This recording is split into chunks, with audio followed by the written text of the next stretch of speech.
इस वक्त की बड़ी खबर हम आपको बता दें, हाथरस पर उत्तर प्रदेश के मुख्यमंत्री योगी आदित्यनाथ ने एक बड़ा बयान दिया है। योगी आदित्यनाथ ने हाथरस पर राजनीति करने वालों पर निशाना साधा है। योगी आदित्यनाथ ने कहा है कि प्रदेश में सांप्रदायिक दंगे रचने की साजिश रची जा रही है। योगी आदित्यनाथ का कहना है कि राजनीति करने वालों को विकास से कोई लेना देना नहीं है, कोई मतलब नहीं है। सुनिए। इसे विकास अच्छा नहीं लग रहा है।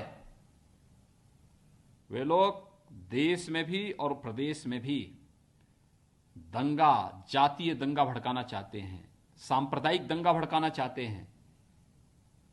इस दंगे की आड़ में विकास रुकेगा, इस दंगे की आड़ में उनकी रोटियां सेकने के लिए उनको अवसर मिलेगा।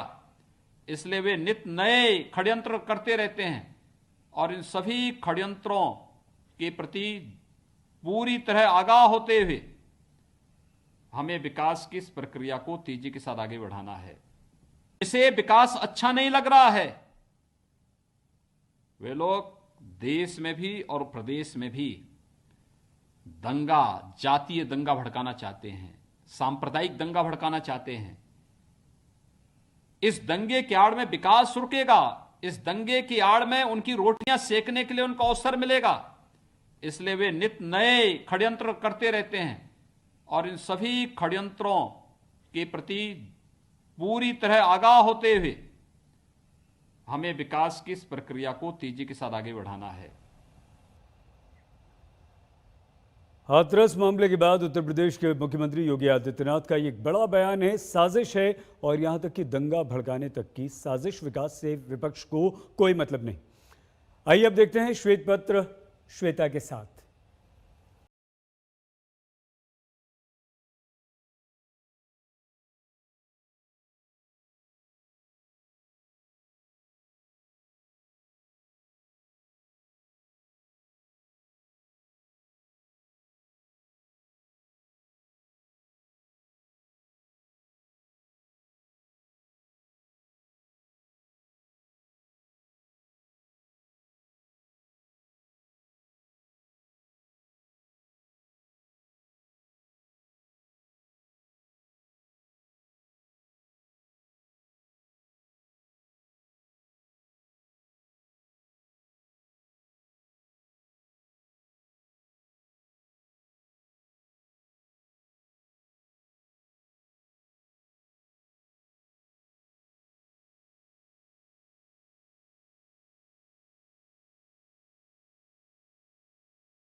नमस्कार, मैं हूं श्वेता सिंह और आप देख रहे हैं आज तक।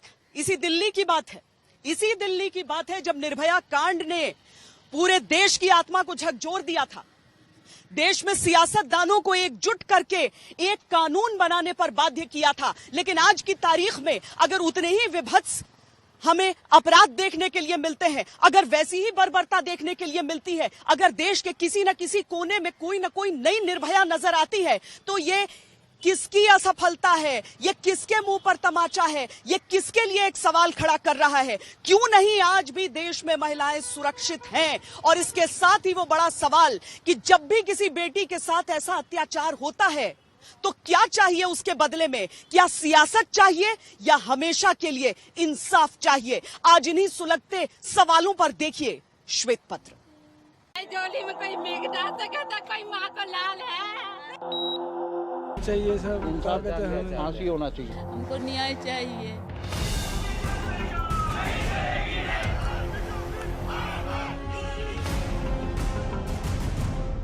अच्छा नहीं लगता लेकिन पूछना तो पड़ेगा, बलात्कार जैसी दरिंदगी को लेकर क्या हम सच में संजीदा हैं?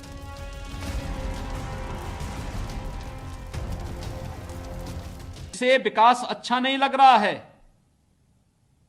वे लोग देश में भी और प्रदेश में भी दंगा, जातीय दंगा भड़काना चाहते हैं, सांप्रदायिक दंगा भड़काना चाहते हैं। इस दंगे की आड़ में विकास रुकेगा, इस दंगे की आड़ में उनकी रोटियां सेकने के लिए उनको अवसर मिलेगा। इसलिए वे नित नए षड्यंत्र करते रहते हैं और इन सभी षड्यंत्रों के प्रति पूरी तरह आगाह होते हुए हमें विकास की इस प्रक्रिया को तेजी के साथ आगे बढ़ाना है। महिलाओं के मान सम्मान के साथ कहीं पे भी कॉम्प्रोमाइज नहीं किया जा सकता। कोई भी उनके मान सम्मान के पे चोट लगाता है तो तुरंत उसके ऊपर सख्त से सख्त कार्रवाई होना चाहिए, ताकि एक संदेश भी जाए पूरे समाज के अंदर। मैं पूछना चाहती हूँ, क्या लड़की होना गुनाह है? क्या गरीब की लड़की होना अपराध है? हफ्तों तक पीड़ित परिवार की न्याय की पुकार को सुना नहीं गया। पूरे मामले को दबाने की कोशिश की गई। अपनी आवाज उठाइए, मीडिया के मेरे भाई बहन यहाँ हैं, आप सरकार पर दबाव डालिए। हम राजनीतिक दबाव डालेंगे और इस देश की एक एक महिला सरकार पर नैतिक दबाव डाले। हमारी बहन के साथ न्याय होना चाहिए। हमारी देश की ये परंपरा नहीं है कि उसका परिवार, उसके पिता, उसके भाई उसकी चिता को जला नहीं पाए। ये हमारी परंपरा नहीं है। तेरा मोबाइल आ रहा बीच में, एक मिनट लेना।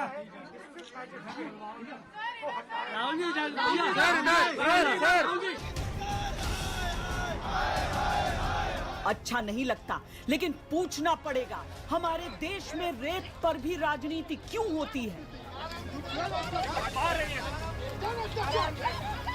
माननीय मुख्यमंत्री जी ने एसआईटी बिठा दी है। एसआईटी की जांच 7 दिन में रिपोर्ट आ जाएगी, उस पर हम कार्रवाई करेंगे। जो भी चीजें हैं वो सामने आएंगी, कोई चीज हम छुपाने वाले नहीं हैं, क्योंकि हम अपराधियों के खिलाफ काम कर रहे हैं लगातार। अगर इस देश में पीड़िता का आवाज आप सुन नहीं पाते, उसके फैमिली का आवाज आप नहीं दबाना चाहते हो, मुझे लगता है आपको बेटी बचाओ ये नारा देने का कोई अधिकार नहीं। कार्रवाई चल रही है कानूनी, और मैं इतना कह सकता हूँ सख्त से सख्त कार्रवाई कानून के तहत होगी, इसमें कोई ढिलाई नहीं देखी जाएगी।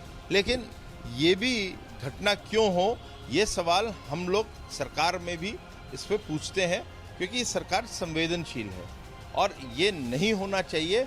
इसके लिए हम लोग कटिबद्ध हैं और उस तरफ हम लोग प्रयास कर रहे हैं। राजस्थान में कोई घटना होती है, घटना कहीं हो सकती है, पर घटना होने के बाद में कार्रवाई करना दूसरी बात है और लापरवाही करना दूसरी बात है। जो लापरवाही हाथरस में की गई, रात को 2 बजे आप बच्ची के अंतिम संस्कार कर दो, ये तो मैंने कभी सुना ही नहीं आज तक। अचानक राजनीति की जाएंगे, हाथरस जाएंगे, राजस्थान तो कभी चले जाते, आप लोग वहां जाते अगर आपको इतनी बेटियों की चिंता है। जस्ट बिकॉज कि अभी आपको मालूम है बिहार का चुनाव है, उत्तर प्रदेश का चुनाव आने वाला है।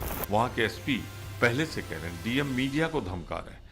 क्या हो गया इस देश में? लोकतंत्र रह गया या सब कुछ खत्म हो गया? अच्छा नहीं लगता, लेकिन पूछना तो पड़ेगा ही कि किस पैमाने पर आंक कर रेप को छोटा या बड़ा कहा जाता है। हमारे यहाँ जो घटना हुई वो इस तरह की घटना नहीं है, और इतनी बड़ी घटना हुई है हाथरस में। रमन सिंह जी ट्वीट क्यों नहीं कर रहे हैं? लड़की मर गई तो आप लोग क्या कर रहे हैं? अच्छा नहीं लगता, लेकिन पूछना पड़ेगा, रेप में भी जाति, धर्म, विचारधारा, सरकार को देखकर रिएक्ट क्यों किया जाता है? राजनीति बहुत गुस्से में है, प्रशासन बहुत नाराज है, जनता बहुत आक्रोशित है, संवेदनाएं बहुत आंदोलित हैं, पर इसके बावजूद क्यों विभत्स दरिंदगी के किस्से खत्म नहीं होते?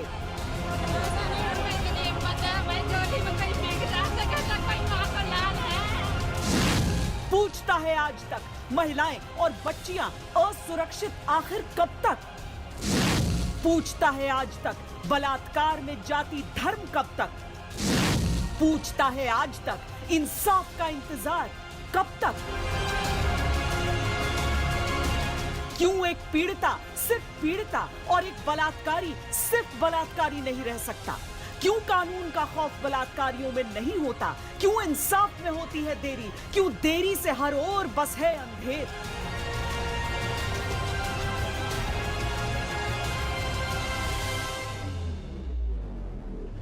बिल्कुल नहीं, बिल्कुल सुरक्षित महसूस नहीं करती हूँ और आजकल जो घटनाएं हो रही हैं उससे आप भी समझ सकते हैं कि क्यों सुरक्षित महसूस नहीं करती हूँ मैं। जब तक सरकार सख्ती से नहीं पेश आएगी, जब ऐसे घटनाएं हो रही हैं तब तक कुछ भी नहीं होगा।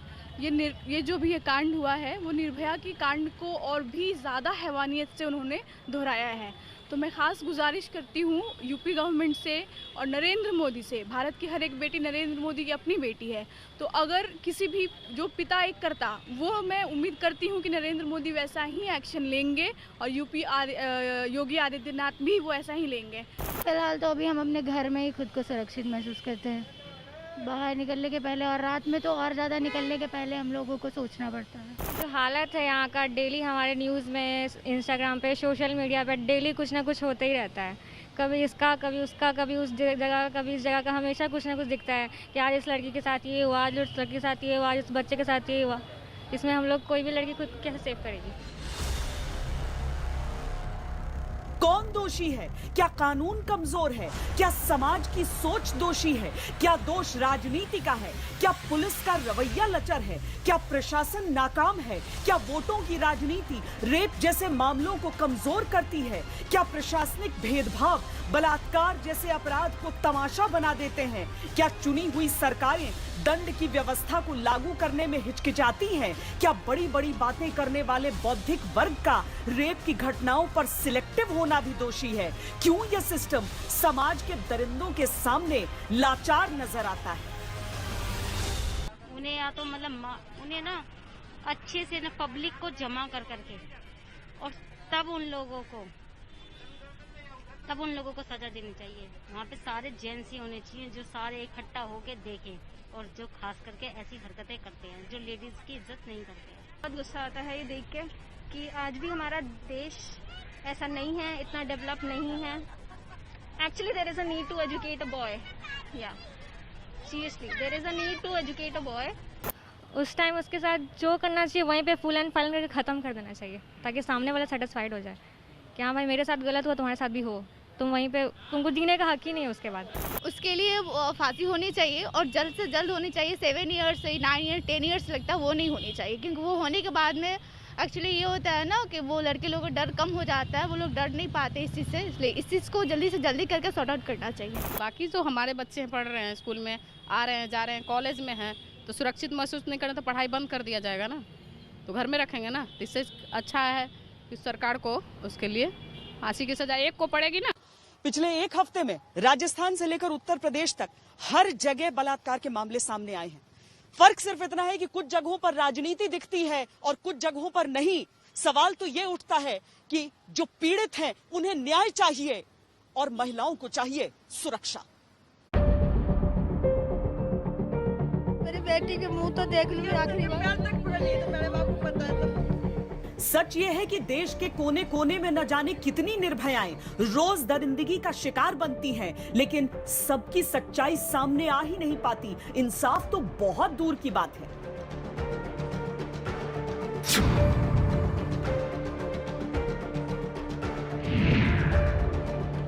चौदह सितंबर को 19 साल की लड़की के साथ गैंग रेप हुआ। लड़की दलित थी। रेप का आरोप ऊंची जाति के संदीप, राजू, रवि और लवकुश पर लगा। लड़की की गर्दन और कमर की हड्डी टूटी थी। लड़की की मौत हो चुकी है।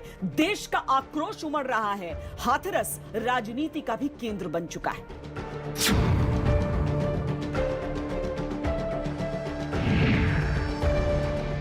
सितंबर को 22 साल की छात्रा के साथ बलात्कार हुआ। ये लड़की भी दलित थी। रेप के आरोपी साहिल और शाहिद नाम के 2 लड़के। बलात्कार के बाद लड़की की कमर, दोनों पैर, दोनों हाथ टूटे हुए थे। लड़की की मौत हो गई। आरोपी हिरासत में है, लेकिन इस मामले में कोई राजनीतिक आक्रोश नहीं है। हाथ पैर सब तोड़ दीनों के पैर, कमर में कोई दम नहीं रहा, चल भी नहीं पावत रही हमारे बच्ची। हमारे बच्चे के साथ इतना बड़ा अत्याचार खुल गई। भाई ने तहरीर दी थी और उसने ये आरोप लगाया कि उसकी बहन के साथ में 2 अभियुक्त हैं, जिनका नाम दिया उसने शाहिद और साहिल। इन दोनों लोगों ने लड़की के साथ रेप किया और उसके बाद उस लड़की की जब तबीयत ज़्यादा ख़राब हुई, उसको रिक्शे से उन लोगों ने घर भेज दिया। और परिजनों का ये कहना है कि जब हम लोग अस्पताल ले जा रहे थे लड़की को, तो रास्ते में उसकी मृत्यु हो गई।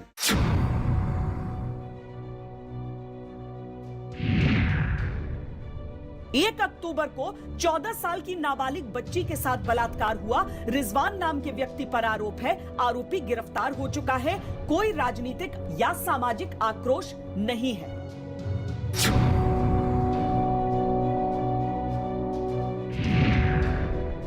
एक अक्टूबर को 8 साल की मासूम बच्ची के साथ बलात्कार हुआ।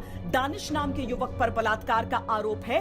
बेहद नाजुक स्थिति में बच्ची अस्पताल में है। इंसाफ के लिए कोई राजनीतिक या सामाजिक आक्रोश नहीं है।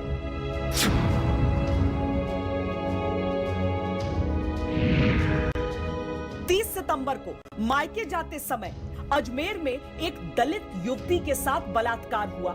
इंसाफ के लिए कोई राजनीतिक सामाजिक आक्रोश नहीं है।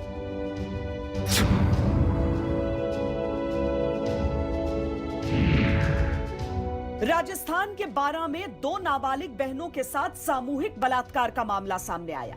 3 दिन तक उनके साथ बलात्कार का आरोप है, लेकिन राजस्थान के मुख्यमंत्री अशोक गहलोत का कहना है वो मर्जी से गई थी। दोनों इंसाफ मांग रही हैं, लेकिन कोई सामाजिक राजनीतिक आक्रोश यहां भी नहीं। सामने आश्वस्त किया पूरा जो दो मेरे साथ दुर्घटना हुई वो किसी के साथ नहीं होना चाहिए। नहीं जी, पुलिस ने कुछ कार्रवाई नहीं करी हमारे साथ, कुछ धोखा किया है। महिला थाना की पुलिस ने धोखा किया है हमारे साथ, कोई कार्रवाई नहीं की।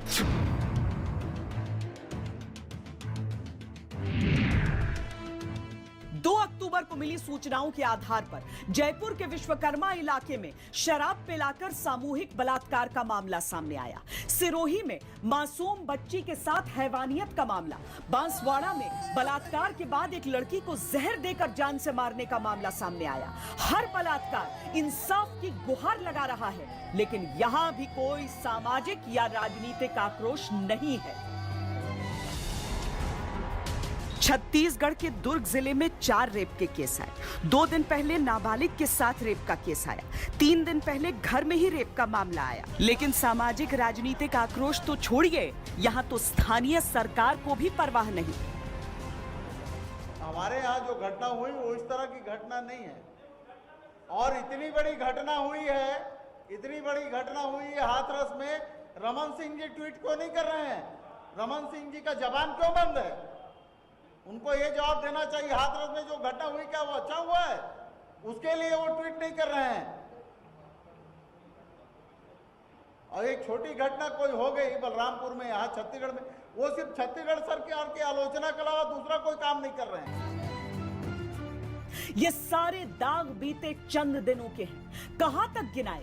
गिनती गिनाते जीभ कांपती है, शर्म से सर झुकता है। और सिर्फ इन 2 राज्यों के मामले हम इसीलिए गिना रहे हैं क्योंकि बलात्कार के मामलों में राजस्थान नंबर 1 पर है, यूपी नंबर 2 पर है। हर दरिंदगी इंसाफ चाहती है, लेकिन जाति, धर्म, मजहब, वोट, राज्य में बटी व्यवस्था अपनी सहूलियत देख रही है।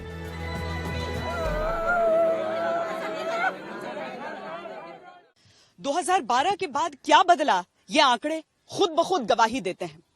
दरअसल हम सिर्फ 2 आंकड़ों की तुलना करते हैं। साल 2013 में हर 15 मिनट में बलात्कार की एक घटना सामने आती थी। साल 2020 आ गया, अभी भी हर 15 मिनट में एक बलात्कार की घटना सामने आती है। हमारा माथा शर्म से झुक जाता है। लोग अलग अलग तर्क देते हैं, हर कोई मनोवैज्ञानिक बनकर के अपने बयान देता है, लेकिन भाइयों बहनों, मैं आज इस मंच से मैं उन माताओं और उनके पिताओं से पूछना चाहता हूं, हर मां बाप से पूछना चाहता हूं कि आपके घर में बेटी 10 साल की होती है, 12 साल की होती है, मां और बाप चौकन्ने रहते, हर बार पूछते हैं कहां जा रही हो, कब आओगी, पहुंचने के बाद फोन करना। बेटी को तो सैकड़ों सवाल मां बाप पूछते हैं, लेकिन क्या कभी मां बाप ने अपने बेटे को पूछने की हिम्मत की है?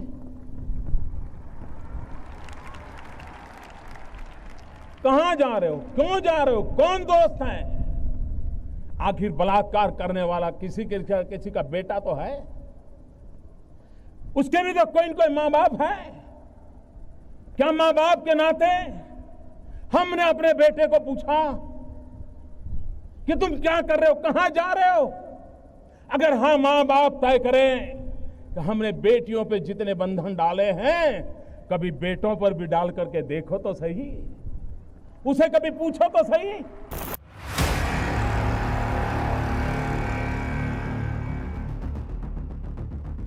प्रधानमंत्री की इस सीख को बहुत संजीदगी से लेने की जरूरत है। ये एक ऐसी नसीहत है जिस पर अगर समाज अमल कर ले तो रेप जैसे अपराधों के लिए कानून की जरूरत न रह जाए। क्योंकि निर्भया केस के बाद जैसे देश में आंदोलन उठ खड़ा हुआ था, लगा था कि यहां से शायद नई शुरुआत होगी, लेकिन हकीकत यह है कि कुछ नहीं बदला।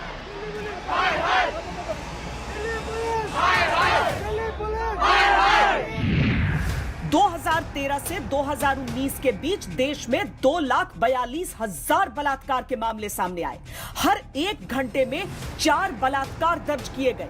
हर एक दिन में 95 बलात्कार की घटनाएं हुई। अकेले 2019 में 32,000 मामले दर्ज हुए, जिनमें आधे मामले राजस्थान, उत्तर प्रदेश, मध्य प्रदेश, महाराष्ट्र और केरल से हैं। ये आंकड़े सोचने पर मजबूर करते हैं कि देश की सोच में कितने बड़े सुधार की आवश्यकता है। ये आंकड़े दिल दहला देने के लिए काफी हैं, लेकिन एक सच ये भी है कि कई बार मामले घर की चारदीवारी के अंदर घुट जाते हैं, कभी सामने नहीं आ पाते। जरा सोचिए, जिस निर्भया केस के बाद पूरा देश हिल गया था, उसमें भी दोषियों को फांसी के तख्ते तक पहुंचाने में 8 लंबे साल लग गए। जाने कितनी चीखें फाइलों के नीचे दबी हैं, जिन्हें आज भी इंसाफ का इंतजार है।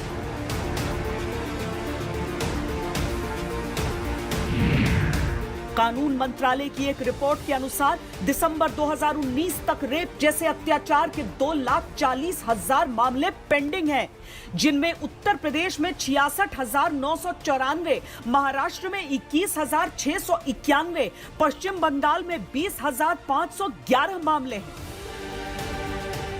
2018 में केंद्र सरकार ने क्रिमिनल लॉ अमेंडमेंट एक्ट में बदलाव करके नाबालिगों से रेप की घटनाओं में मौत की सजा को भी जोड़ा और अन्य मामलों में सजा को बहुत कड़ा किया। केसों का निपटारा जल्द हो, इसके लिए फास्ट ट्रैक स्पेशल कोर्ट्स बनाने की बात कही थी।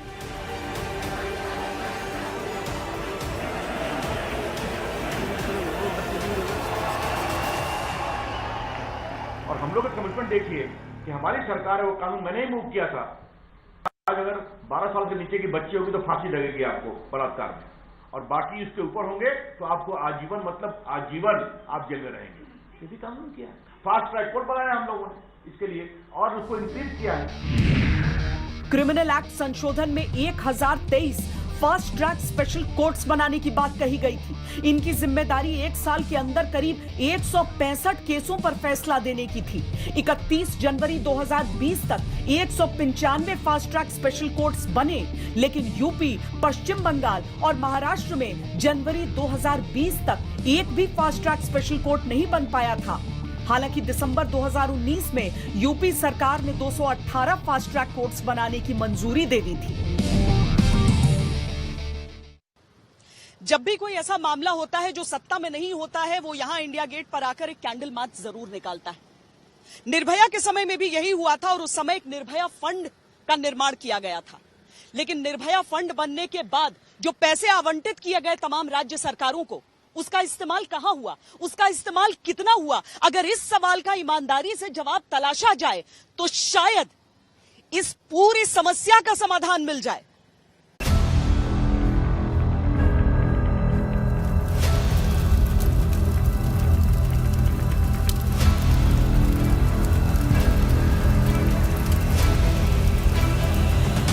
वो पब्लिक असेंबली नहीं होती है, 144 में अकेला आदमी चल सकता है, वो मुझे धकेल के गिरा दिया। हर व्यक्ति इस चीज को बिल्कुल पूरी तरह से, इस अपराध को, अपराधियों को सजा देने के पक्ष में।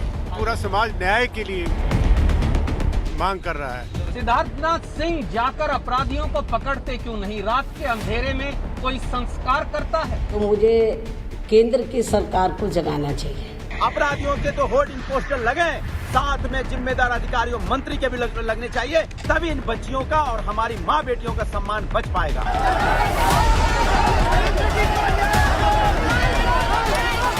सड़कों पर, चुनावी मैदानों में आंसू बहाना, आक्रोश दिखाना शायद ज्यादा सूट करता है देश की राजनीति को, क्योंकि जहां से वो वाकई देश की तस्वीर बदल सकते हैं, वहां उनकी निष्क्रियता शर्मनाक है। आइए आपको याद दिलाते हैं 2012 के निर्भया केस के बाद जो सबसे बड़ा फैसला देश की संसद ने किया था, वो था निर्भया फंड बनाने का, जिसका उद्देश्य था पीड़ितों के लिए इमरजेंसी रिस्पांस सपोर्ट सिस्टम को तैयार करना, केंद्रीय पीड़ित मुआवजा निधि तैयार रखना, बच्चों के खिलाफ साइबर अपराधों को रोकने की मजबूत तैयारी करना, वन स्टॉप सेंटर स्कीम के तहत महिलाओं को कानूनी पुलिस मदद और आश्रय की व्यवस्था और महिला पुलिस वॉलंटियर्स को तैयार करना।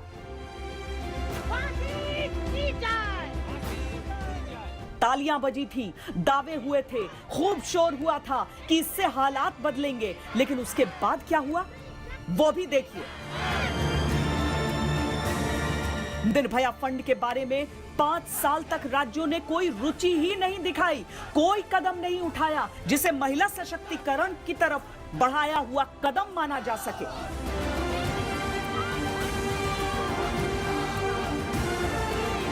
दो 2013 से 2018 तक निर्भया फंड से 11 राज्यों ने 1 रुपया खर्च नहीं किया। इनमें महाराष्ट्र, मणिपुर, मेघालय, सिक्किम, त्रिपुरा, दमन और दीव थे। कर्नाटक ने 191 करोड़ 72 लाख रुपए में से सिर्फ 13 करोड़ 62 लाख रुपए खर्च किए। तेलंगाना ने 103 करोड़ रुपए में से 4 करोड़ 19 लाख रुपए खर्च किए। आंध्र प्रदेश ने 20 करोड़ 85 लाख में से 8 करोड़ 14 लाख रुपए खर्च किए। गुजरात ने 70 करोड़ में से 1 करोड़ 18 लाख रुपए खर्च किए। मध्य प्रदेश ने 43 करोड़ 16 लाख में से 6 करोड़ 39 लाख रुपए खर्च किए। बिहार ने 22 करोड़ 58 लाख में से 7 करोड़ रुपए खर्च किए। पश्चिम बंगाल ने 75 करोड़ 70 लाख में से 3 करोड़ 92 लाख रुपए खर्च किए। क्या यह सवाल सरकारों की तरफ नहीं उठता कि वो ये बताएं कि क्यों महिला सुरक्षा के नाम पर आवंटित धनराशि का इस्तेमाल करने में इतनी उदासीनता दिखाई गई? क्या किसी हाथरस या बलरामपुर जैसे कांड के बाद ही सरकारें जागनी चाहिए? 18 सितंबर 2020 को केंद्रीय मंत्री स्मृति ईरानी ने देश को बताया कि निर्भया फंड के तहत राज्यों को 3024 करोड़ रुपए दिए गए। खर्च सिर्फ 1919 करोड़ रुपए ही हुए। दिल्ली में 409 करोड़ में से 352 करोड़, उत्तर प्रदेश ने 325 में से 216 करोड़ 75 लाख और तमिलनाडु ने 303 में से 265 करोड़ 55 लाख रुपए खर्च किए। आंकड़े झूठ नहीं बोलते। 3 राज्य, सिर्फ 3 राज्य ऐसे हैं जिन्होंने गंभीरता दिखाने की कोशिश की। बाकी राज्यों का सच सबके सामने है। योजनाएं बनाना, कानून बनाने के दावे करना चुनावी मैदानों में अच्छा लगता है, विरोध के लिए सिलेक्टिव हो जाना भी चलता है, लेकिन जहां वाकई काम करना चाहिए वहां नील बटे सन्नाटा क्यों? रुक रहे एक छोटे से ब्रेक के लिए। ब्रेक के बाद आपको बताएंगे कि राज्यवार आंकड़े महिलाओं के यौन शोषण के बारे में क्या इशारा करते हैं। कौन सा राज्य है नंबर 1, कहां पर उठाए गए हैं सबसे अधिक कदम। देखते रहिए। देश के किसी भी हिस्से में दरिंदगी हो, बर्बरता का रूप उतना ही भयावह होता है। किसी भी बच्ची के साथ ऐसा अत्याचार हो, दर्द उतना ही होता है, या यूं कहें कि होना चाहिए। अगर एक पार्टी दूसरी पार्टी वाले राज्य पर उंगली उठाएगी और दूसरी पार्टी दूसरे पर, तो फिर इसका समाधान निकलेगा कैसे? अगर समाधान उत्तर प्रदेश के लिए चाहिए तो वही समाधान राजस्थान के लिए भी चाहिए। उत्तर से लेकर दक्षिण तक क्यों नहीं हमारी बेटियां रहे महफूज?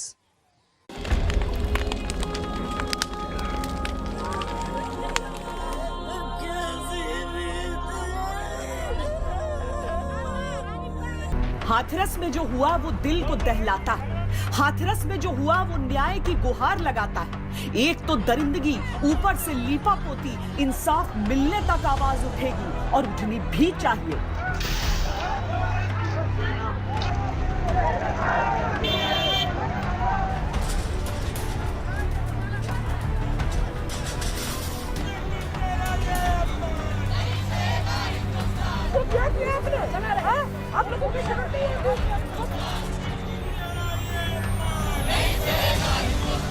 ये नाइंसाफी है, ये लोकतंत्र के खिलाफ गलत है, ये गैर कानूनी है।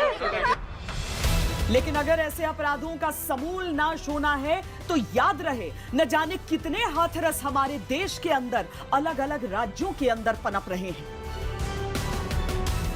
रेप के मामलों में 5,997 मामलों के साथ सभी राज्यों में पहले स्थान पर राजस्थान है। दूसरा नंबर 3,065 मामलों के साथ उत्तर प्रदेश का आता है। तीसरे नंबर पर 2,485 केसेस के साथ मध्य प्रदेश है।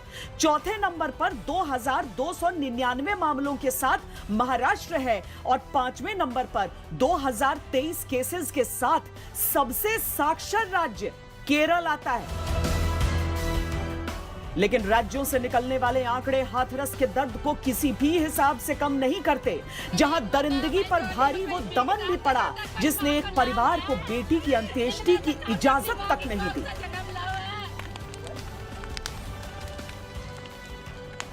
What can be more barbaric than what has happened? That's also a blot on the name of the police. The law is being flouted in this fashion. The humans, these are inhuman acts and most barbaric.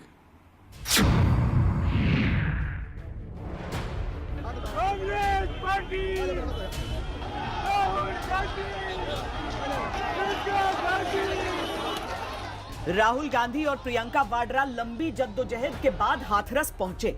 साथ पहुंचे कांग्रेस के तमाम सांसद। जाना भी चाहिए, मुद्दा संवेदनशील है, दर्दनाक है। समूचे हिंदुस्तान को इस बेटी के साथ खड़ा होना चाहिए।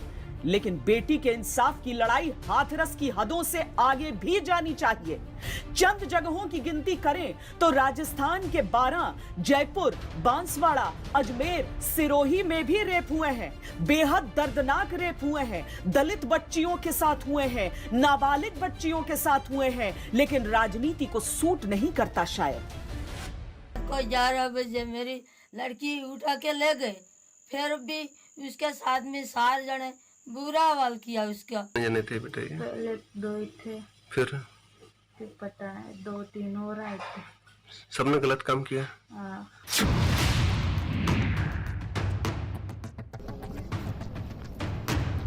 पश्चिम बंगाल से तृणमूल कांग्रेस के नेता डेरेक ओब्रायन भी सीधे हाथरस आए। उन्होंने भी यह तत्परता तब नहीं दिखाई जब जुलाई महीने में उन्हीं के राज्य के जलपाईगुड़ी में एक 16 साल की लड़की को रेप करने के बाद सेप्टिक टैंक में फेंक दिया गया था।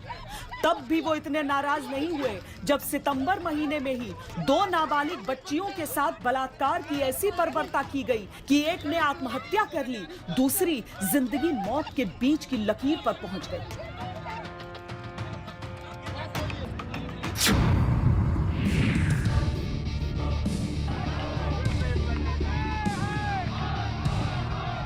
प्रदर्शन में पड़ी लाठी की टीस तो समाजवादी पार्टी के प्रवक्ता को बहुत दर्द दे रही है। लेकिन आज भी उनकी पार्टी के सर्वे सर्वा मुलायम सिंह का वो बयान उन्हें सुनाई नहीं देता जो बलात्कार को बस एक गलती मानता है। लड़के लड़कियों बाद में उनका मतभेद हो गया और मतभेद जब हो गया तो लड़की जाके बयान देती कि मेरे साथ रेप किया। अब बेचारे को 3 को फांसी हो गई। क्या रेप में फांसी दी जाएगी? 3 लड़के हैं, गलती हो जाती है।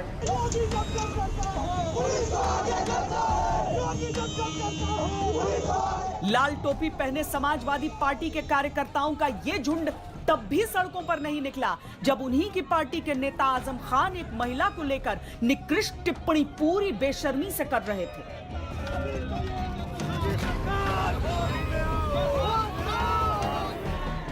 सुना है खिलजी का रोल बहुत बुरा है।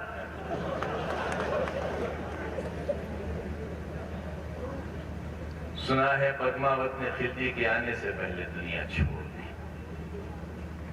मगर अभी एक औरत ने, एक नाचने वाली ने खादिम के बारे में कुछ कहा है। अब बताओ, नाचने गाने वालों के मुंह लगेंगे तो सियासत कैसे करेंगे?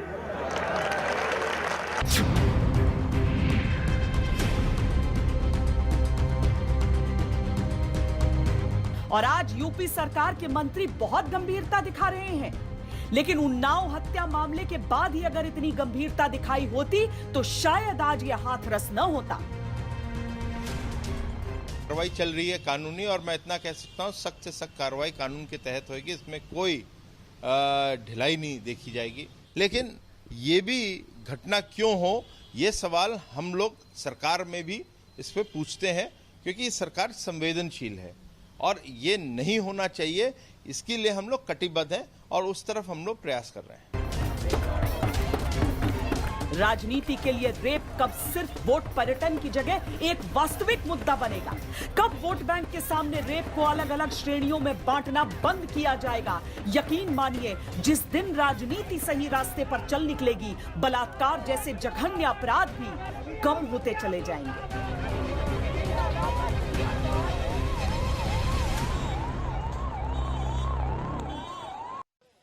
जब भी इस तरह की कोई दरिंदगी होती है, हमेशा यह मांग उठती है कि फौरन मौत की सजा दी जाए, लेकिन कानून होता है और उस कानून का पालन करना होता है। भारत में तो जो कानून है सो है, दूसरे देशों का भी हाल हम आपको बताते हैं। फ्रांस में 15 साल से लेकर उम्र कैद तक का प्रावधान है।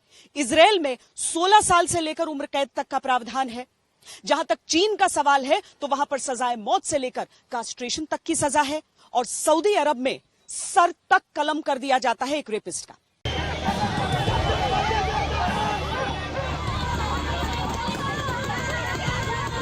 बलात्कारियों को सजाए मौत में 20 मार्च 2020 की तारीख हमेशा अहम रहेगी। इस दिन निर्भया के आरोपियों को फांसी दी गई थी।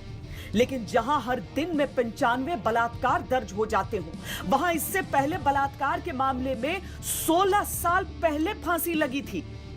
निर्भया मामले में भी 9 महीने के अंदर फास्ट ट्रैक कोर्ट ने फैसला सुना दिया था, लेकिन फांसी के फंदे तक पहुंचते पहुंचते 7 साल बीत गए। तकलीफ इस बात की है कि एक बेटी निर्भया को तो हमने जस्टिस दिलाया, लेकिन निरंतर हमारे देश में निर्भया जैसी अन्य जघन्य घटनाएं होती जा रही हैं। आइए आपको बताते हैं कि दुनिया के दूसरे देशों में रेप की क्या सजा है और उसे लागू करने का क्या प्रोसेस है। सऊदी अरब में रेप के दोषी का सिर कलम करके प्राइवेट पार्ट काट दिए जाते हैं। रेप के दोषी को अमेरिका में जहर का इंजेक्शन लगाकर मार दिया जाता है। चीन में डीएनए मैच होते ही सीधे फांसी पर लटका दिया जाता है। यूएई में बलात्कारी को आरोप सिद्ध होते ही 1 सप्ताह के अंदर फांसी दे दी जाती है। इंडोनेशिया में रेप के दोषी का प्राइवेट पार्ट काटकर उसके शरीर में महिलाओं के हार्मोन्स डाल दिए जाते हैं। उत्तर कोरिया में दोष सिद्ध होने पर सिर में गोली मार दी जाती है। जर्मनी में रेप दोषियों को गैस चेंबर में डालकर दर्दनाक मौत दी जाती है। अफगानिस्तान में या तो सर में गोली मारी जाती है या फांसी पर लटकाया जाता है। कई अरब देशों में दोषी को पत्थर मार मार कर मार डाला जाता है। कई जगहों पर इलेक्ट्रिक चेयर पर बिठाकर करंट से मारा जाता है। कानून है लेकिन सजा की दर कम है और यही अपराधियों के हौसले बुलंद करती है। अमेरिका, ब्रिटेन, कनाडा, स्वीडन, दक्षिण अफ्रीका, यानी कोई देश ले लीजिए, यौन अपराध के मामले जिस तरह से होते हैं वो दुनिया को शर्मसार करते हैं। दक्षिण अफ्रीका में तो हर साल 5 लाख केस सामने आते हैं, जबकि एक स्टडी के अनुसार उन्हें रिपोर्ट कराने हर 10 में से सिर्फ 1 महिला जाती है। अमेरिका, दक्षिण अफ्रीका में तो पुरुष भी इस अपराध का शिकार बनते हैं। रुक रहे एक छोटे से ब्रेक के लिए। ब्रेक के बाद वो बड़ा सवाल जो पूछता है आज तक कि आखिर ऐसे हाथरस कब तक। देखते रहिए आज तक। चाहे हाथरस हो या बलरामपुर, बुलंदशहर हो या फिर बारां, अगर घटना एक सी होती है तो प्रतिक्रिया एक सी क्यों नहीं होती है? अगर इस सोच को बदला जाएगा तो ऐसी घटनाओं पर बहुत हद तक अंकुश लग सकता है। आरोप है कि यूपी के हाथरस में एक 19 साल की दलित लड़की के साथ 4 ऊंची जाति के लड़कों ने बलात्कार किया। गले की हड्डी तोड़ी, रीढ़ की हड्डी तोड़ी और लड़की की मौत हो गई। आरोप है कि यूपी के ही बलरामपुर में 22 साल की दलित लड़की के साथ 2 मुस्लिम लड़कों ने बलात्कार किया। कमर की हड्डी तोड़ी, हाथ पैर की हड्डी तोड़ी, लड़की की मौत हो गई। आप बताइए, राजनीति की रेस केवल हाथरस के लिए क्यों लगी? ये सिलेक्टिव गुस्सा भी कहीं ना कहीं समाज की सोच को दूषित करता है, पर केवल ये रेप की घटनाओं के लिए जिम्मेदार नहीं माना जा सकता। सबसे बड़ी जरूरत तो संस्कारों की है, सोच की है, शिक्षा की है। उसके साथ ही जरूरी है कड़े कानून और उन कानून पर ईमानदारी से अमल। देश में फास्ट ट्रैक कोर्ट्स की बहुत बात होती है, पर फास्ट ट्रैक कोर्ट से ज्यादा जरूरी है फास्ट ट्रैक इंसाफ। श्वेत पत्र में आज के लिए इतना ही। देश और दुनिया की बाकी खबरों के लिए आप देखते रहिए आज तक।